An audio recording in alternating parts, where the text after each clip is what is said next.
বলে তোমাদের প্রতি আমি রাগ করি, রাগ করি না এমন না, তোমরা যে গুনাহ করো বান্দা আমি রাগও করি, খুব গুসা হয়।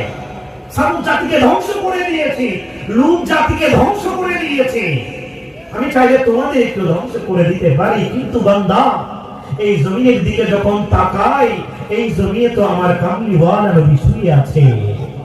কথা বলেন ঠিক কিনা? এই জমিনে তো আমার কামলিওয়ালা নবী শুয়ে আছে, আমার দয়াল নবী শুয়ে আছে, আমার মখলুক সৃষ্টির যে মকসদ সেই মকসদ তো এই জমিনের মধ্যে শুয়ে আছে, যে জমিন আরশ মুআল্লার চাইতে দামি।